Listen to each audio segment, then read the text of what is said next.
give up the fight.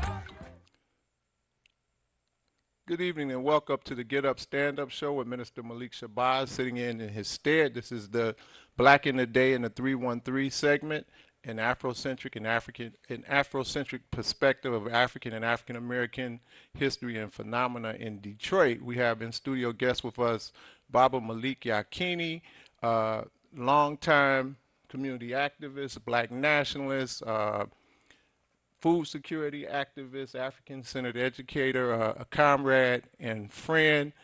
And I always marvel at this. I just want to say this. I want to take the opportunity to say this. I admire you so much, and you're somebody, one of the few younger people, not younger than me, but younger people, who has dedicated, I would say, a little more than three-fourths of your life to the struggle for our African liberation and to restore our people to our traditional greatness.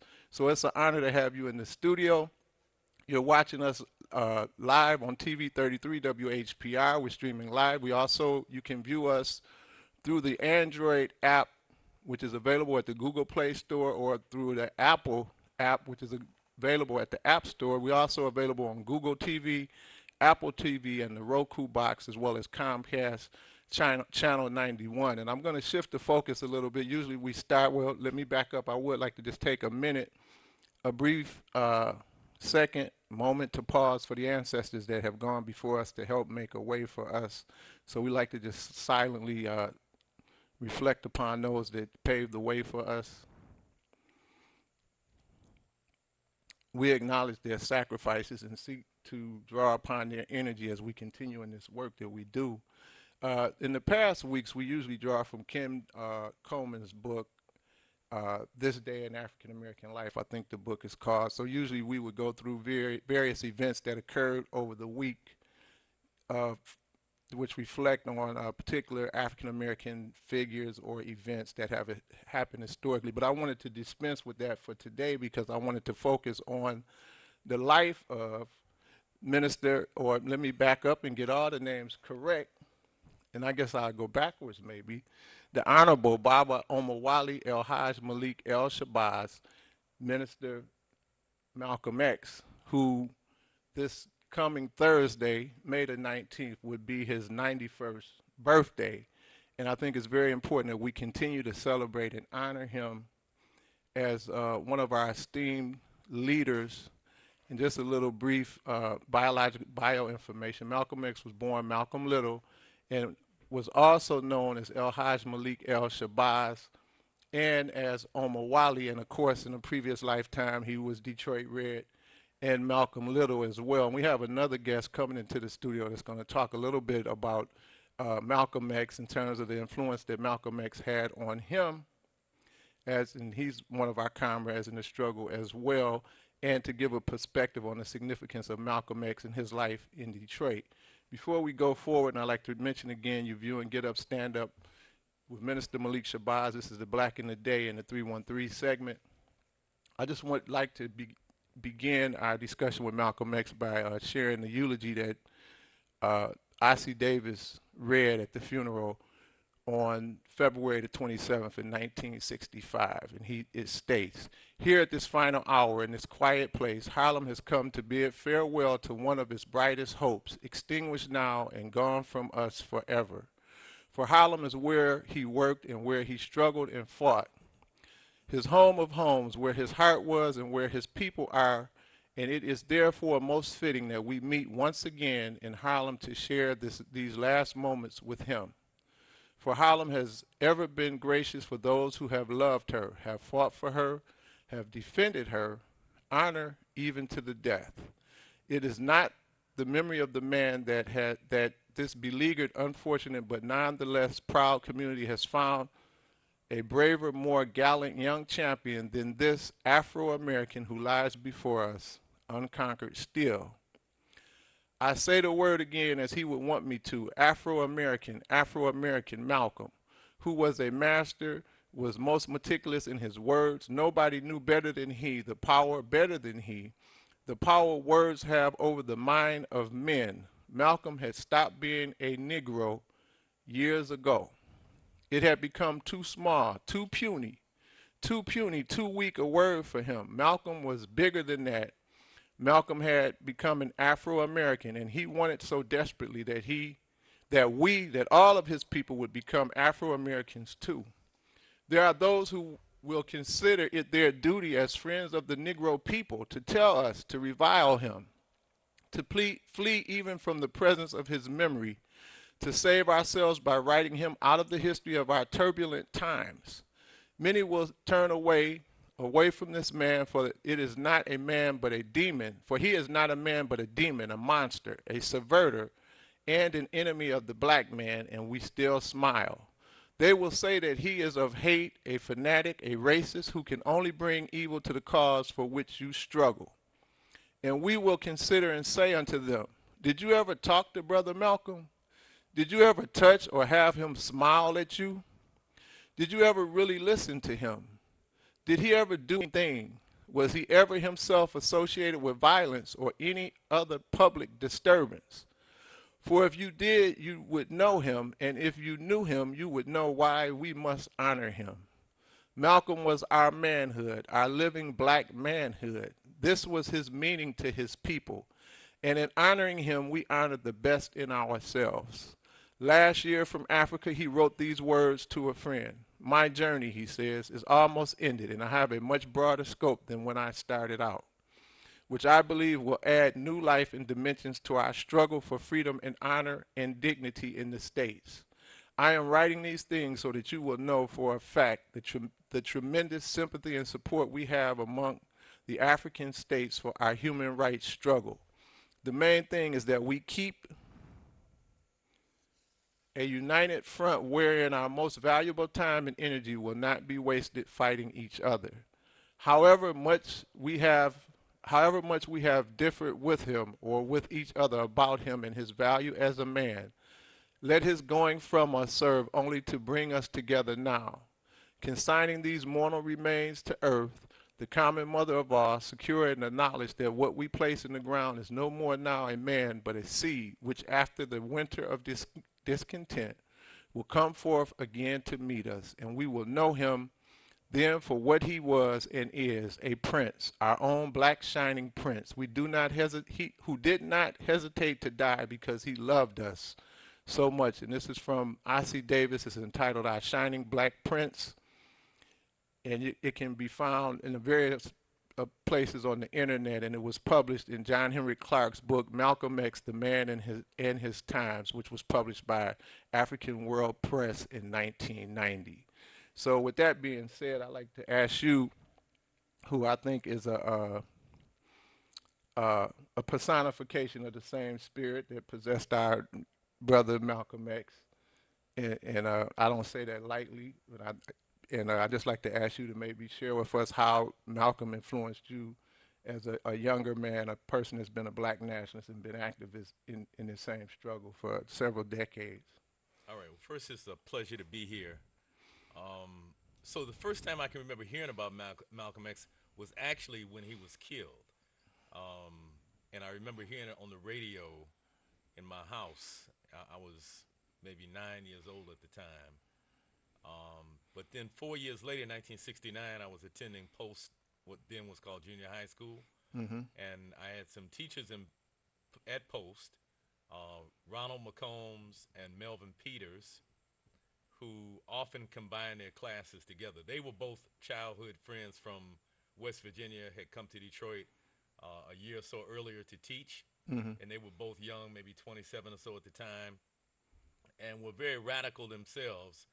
And so Mr. Peters and Mr. McCombs put their classes together and played for us the Message to the Grassroots, the LP recording of Malcolm X's speech entitled Message to the Grassroots.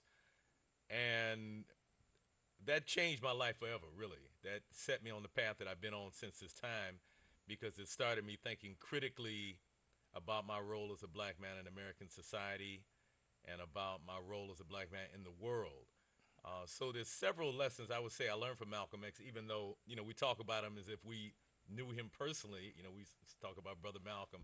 So Right. clearly I didn't know him or, I was in a whole different generation, but still listening to his words, it was almost as if he was alive. In fact, as Brother R.C. Davis said, these seeds had been planted, and they came forward, and perhaps me being exposed to this was one of those seeds coming to fruition.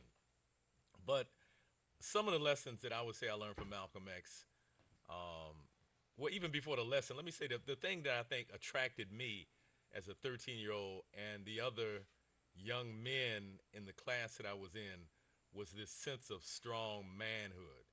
Usually around the time of 12 or 13, you're moving from childhood into young adulthood, or what they call in this society adolescence. Hmm. And many societies have various types of rites of passage that occur around that time period as you're making that transition. So the time period I was exposed to Malcolm was very significant for me because I was moving into the beginning stages of manhood.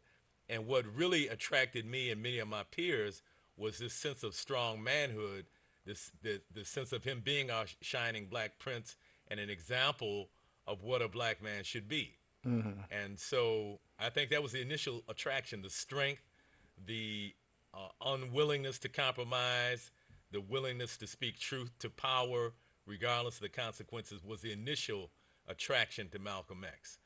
But later, as I really began to study Brother Malcolm and follow his evolution as an activist and as a thinker, I was attracted to several things. One, his unapologetic embracing of our right to self-defense, I found very attractive. And, this, of course, was happening. He was making these pronouncements at a time when the dominant aspect of our movement was the civil rights movement, and the strategy and tactic that was being used primarily during that time period by the most well-known civil rights organizations was nonviolence. And this idea that we could kind of almost shame our oppressors into behaving more like decent human beings. And so, I heard Malcolm talk about that. He said, you can't appeal to their moral conscience because they have neither morals nor conscience. And so that really, this adopting of this of our right to self-defense really made a lot of sense to me. And Malcolm said, how you gonna be nonviolent here in America when your churches are being bombed and your babies are being killed, and then you want to go halfway across the world to Vietnam or somewhere else because the United States is fighting a war and be violent there. So if violence abroad in the name of freedom and justice and equality is justified, then he said violence here is justified. Okay, and let me stop you there for 1 minute. You listen to TV 33 WHPR streaming live on the internet. This is the Black in the Day in the 313 segment, and we have a caller on the line. Good evening, caller. Welcome to Get Up, Stand Up. Could you please tell us your name and give us a brief comment and or question? Hello? Good evening, Kefentse. Yes. Could you have the brother say his name again? Sure. My name is Malik Yakini. Okay, Yakini. Could you tell us your name, Namir. please, caller? Kefentse, please let me converse with the brother. This is important. I just this want is you Namir. to. Okay, Yankee I just Ruka, asked you to say your name and make it quick, I'm please. speaking about Malcolm X, brother. If you'll let me get it out. This is Namir. In Kiruka, your kids on Marlow and Grand River and all that, and I made sure I got them to school on time and everything. Fast forward to when you came up to COPS, and I was homeless. And you made a kind gesture to me, brother, and I just wanted to say I appreciate that. Now, could I let you know, sir, Kefentse, my feelings about Malcolm X? Please do. Okay, sir. Malik, from COPS, I went to working at Akhenaton's restaurant. I remember that. And I worked maybe 2 years, and after that, a little small light-skinned gentleman would sit up right in front, and he didn't want anybody but Narmir Kefentse Herbach to serve him. And I was the dishwasher there, right? But I did every position at Akhenaton's except operate the register because too much, evil was focused on that man's register. Anyway, this little light-skinned gentleman, after serving him for about 3 months, I asked him what was his name. And this man said his name was Wesley Little, Malcolm X's youngest brother. Okay, after that we began to talk, and I asked him about his brother and how he felt about, black nationalism and the Nation of Islam and all of that.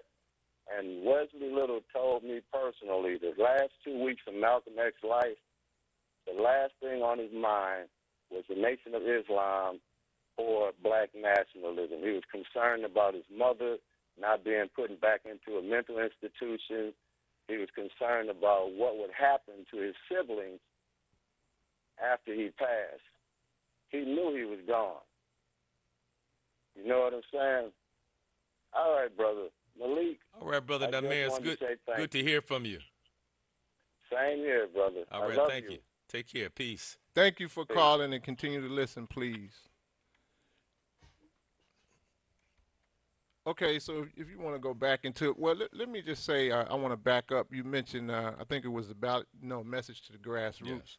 And I just want to kind of shift back to the focus of the show, which is history, Detroit history. If I'm not mistaken, that was recorded in Detroit. Correct. And the Ballad of the Bullet, right? Correct. And there were one or two key other prominent black nationalists. Let me say this. The most well-known version of the Ballad of the Bullet was recorded in Detroit, but he did several kind of versions of that in various places. But the one that was recorded by Milton Henry, Brother Gaidi, and I think they call it Afro-American Recording Company or something like that, right, was the version recorded at Ford Auditorium. And I wanted to, that you kind of brought out the point I wanted to bring out, that he and I think his brother, I'm not sure to what degree, were responsible for recording that speech. Yes.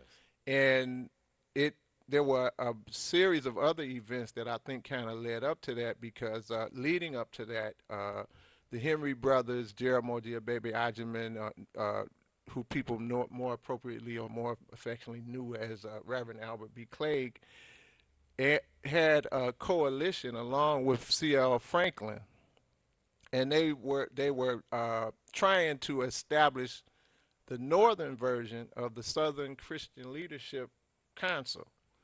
And as they got closer to the date that they wanted to have this conference, C.L. Franklin broke away from this group, and a major point of contention was that they wanted to bring Malcolm X in, and this kind of created this division amongst them. But of course, the Henry brothers and Clegg and others began to forge ahead in a more black nationalist way. And we know prior to that, you had the Group on Advanced Leadership as well, which kind of started out as an integrationist type organization, and as the times changed, they shifted to a more black nationalist focus. If I'm not mistaken, the speech was it recorded in '64? Either 63 or 64. I think it was 63 at King Solomon Baptist Right, Church. Which is there today. Still there. And is it Reverend Williams? Is that the brother's name? I'm not sure who the minister is there. And they had a celebration maybe about 5 years ago, celebrating that time. But as we look at this evolution, we see this more of a shift in black nationalism. Of course, Malcolm is assassinated in 1965. The following year, we had the birth of the Black Panther Party. We had the establishment here in Detroit of Forum 66, which was a group of black nationalists which operated, I think, to some degree under the direction of Wally Mu'ed Vaughn, former minister of the Shrine of the Black Madonna, Cardinal Masai, who was formerly known as James Dismuke. I think James Boggs was a part of that, General Baker, and others. So you see this influence on Malcolm on other people. Could you, and I tried to, I reached out to Wally Mu'ed Vaughn. Unfortunately, I did it, I think, kind of last minute. So, but I understand that he had a very close connection to Malcolm X, and I know you have a close relationship with Ed Vaughn. Could you maybe speak to that, to what degree? And if you could you tell us about the program that's going to be this Saturday, February the 21st, at the Charles Wright Museum? Well, my understanding is that Marlene Ed Vaughn actually had a closer relationship with Sister Betty Okay, Shabazz, with all right. Malcolm's widow, After um, his death. after his death. Hmm. And um, one of the things that I think helped bring that closeness about was that Betty was really living in abject poverty after Malcolm's assassination Hmm. because they really had no possessions. Hmm. Even the house they live in, as many people know, was owned by the Nation of Islam Hmm. and was a point of contention. So she had almost nothing. So Marlene Ed Vaughn and others collected money here in Detroit that they sent to Sister Betty Shabazz in New York. My understanding is that Dan Aldridge, in fact, was the one who actually delivered that money to Sister Betty. And so that kind of endeared Brother Vaughn to Sister Betty, and Hmm. they maintained a close relationship over the years. So a couple times I was able, in fact, talk to Sister Betty as a result of my relationship with Brother Vaughn. Once, when I was in his bookstore, and I used to have a store next door to his bookstore. Hmm. I had a store called Culture Years on Livernois. He had Vaughn's bookstore next door. The two stores were adjacent. Right, So sometimes when he would step out, I maintained the bookstore for him. right. And one of those times, Sister Betty called, and I had a chance to talk to her then. Then on another occasion, when I was in New York, he had given me Sister Betty's number, and I called and just brought greetings on his behalf. So again, the closeness was more with Sister Betty Shabazz more so than Malcolm. That's my understanding. Okay. Uh, so could you maybe speak a little more about, well, and this was going to be kind of the ending question, but we can kind of play with it or whatever. But I'm curious from your perspective, how do you think? And I'd like to encourage callers to call in to TV33 WHPR with your comments or questions. You can either ask our guest or myself a question, or you can make a point or share how Malcolm X may have influenced your life. But how would you contextualize the teachings of Malcolm X in today's time? How are they still applicable? As I was listening to some of the comments of callers coming into the show, here people were kind of referring to, and I'm using my own terms, those black nationalists, and those people need to retire. And some people, such as yourself and myself, who adhere to the ideas of black nationalism and Pan Africanism, are stuck in the 60s. And I just want to say, leading into your answer, to your response, that the spirit that embodied Malcolm X is the same spirit, and this is just my own personal belief, that embodied Marcus Garvey, a generation or two before, Harriet Tubman, many generations before, Nat Turner, Gabriel Prosser. And some of us say the revolutionary spirit of God is born anew in each generation. And Amilcar Cabral said each generation has the responsibility to own their mission. I'm paraphrasing. Maybe you could help me That out was with that. actually France Fanon France, who said I that. thought it was Amilcar Now, Cabral. Fanon said each Okay, generation out of relative obscurity must discover its mission, fulfill it, or betray it. okay. So for us to be stuck in the past, I mean, I have a problem with that because this struggle, as long as we've been under attack, there have been Africans that have emerged in that spirit of struggle to respond to the attack. So if you could maybe give us your perspective of how you think the teachings, the philosophy, and opinions of Malcolm X, Baba Omar Wali would be applicable to today's time. Okay, so to answer your question, I want to try to merge two And answers I know I said a at lot. once because you asked me at the beginning how Malcolm influenced me. So I want to fuse Okay, that into my answer as to how I think he's relevant today. okay. So some of the lessons that I learned from Malcolm, in addition to self-defense, which I talked about already, um, was the importance of us organizing for power. Hmm.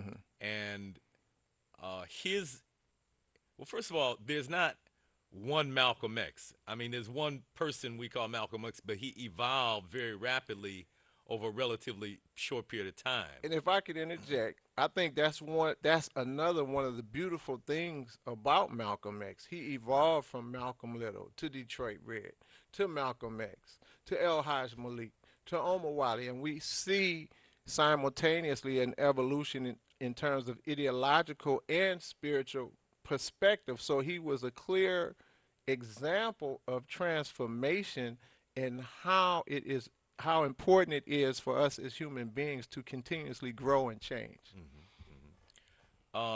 So again, self-defense is one of the important lessons, which clearly has relevance today. I mean, we continue to be attacked in America on various different levels, both by police, by white vigilante type groups, and various other overt and covert forces.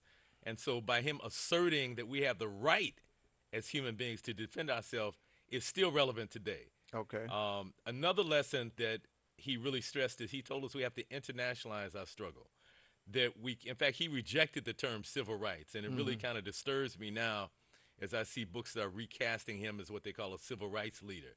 Even some things I've read recently are trying to cast Brother Chokwe Lumumba as a civil rights leader. And Malcolm clearly rejected that term because he says civil rights are the rights that are granted to you by the government under which you live.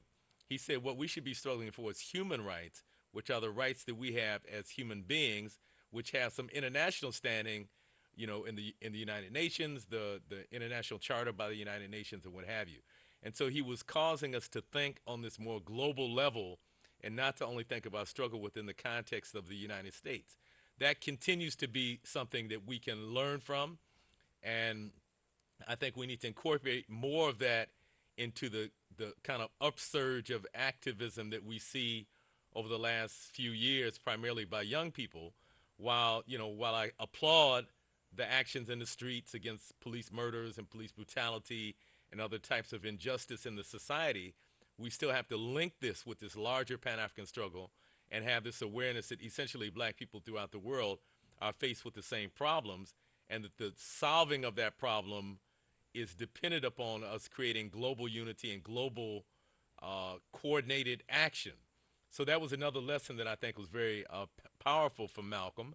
And then the third, I would say, would be what you just shared, that his not being stuck, never getting stuck, but always evolving and always questioning his own thoughts, even at the risk of his own life. And he knew that when he broke with the Nation of Islam, when he began to criticize the Honorable Elijah Muhammad, that his life was at risk. But for him, truth was more valuable than even his own mortal life. And so many years ago, I changed my name to Malik, not because I'm Muslim, but because I was so inspired by this willingness on Malcolm's part to continually evolve. And so perhaps the deficiencies that often manifest itself within the Black nationalist movement is I think some of us are stuck in the 60s, frankly. Some people are not willing to critically look at our ideology and see how we adapt it to the current time period that we're living in, and want to use tactics that were used in 1965, 66. And while some of those might be valuable, some don't fit in the time period that we're living in right now. And so Malcolm's willingness to continually evolve is one of the main things that I draw inspiration from. And I think it's something that we need more in our struggle, not just patting each other on the back, not just saying, brother, you're right, right on, and surrounding ourselves with people who think like we think, but really thinking critically about our own ideology, evolving in response to the evolving world around us, but still doing that within the parameters of certain guiding principles. And so, and finally, I'll just say that Malcolm's understanding of power, I think, was very profound, and his understanding that we need to control, as he said, the politics and politicians in our community, the economics in our community, the education, the cultural aspects. In fact, if you look at the chart of the Organization of Afro-American Unity, they kind of lay all that out. And so I think that was very profound. There's just, there's so many lessons from Brother Malcolm. Well, I want to just back up a little bit. You mentioned this emerging. I don't know if you may not have used the word militancy, but this emerging spirit of revolution. Surge of activism. Okay, surge of activism. Yes. Could you? My observation has been, and this may be implied in some of the comments that you made, that there seems to not be any real clear ideological perspective, and I think if nothing else, Malcolm X was a very clear thinker and he was a very good communicator. So he could speak in very clear terms and help you to understand in a very clear way, and he was able to articulate the need for a political perspective. He clearly stated on numerous occasions, if you read his speeches and look at the interviews, he never abandoned black nationalism. He made it clear that he was a black nationalist and what it meant to be a black nationalist. So could you maybe speak to what is your perspective of this emerging black activism as it pertains to the need of or the lack of a real clear ideological perspective or ideology that guides it?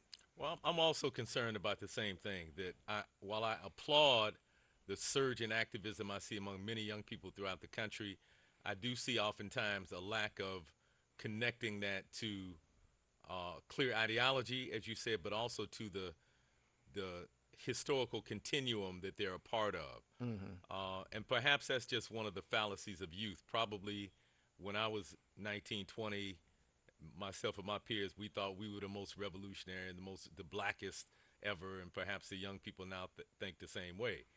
So again, maybe that's just a characteristic of young people. But what I heard you say, and excuse me for interrupting you, is at that point, if you were thinking along those lines, it still was in the context of something that had preceded you. Yeah, absolutely, absolutely. And I think one of the challenges that we face as a people, and I think this has occurred more post the quote unquote civil rights movement, or maybe I should say post the era of black power. And I think it can be confusing when they put these labels on these various phases of the movement. I think it's been one continuous movement, and there's been various branches or strategical approaches. The people that were in the civil rights movement, they wanted many of the same things, but their tactic and maybe some of the rhetoric was very different.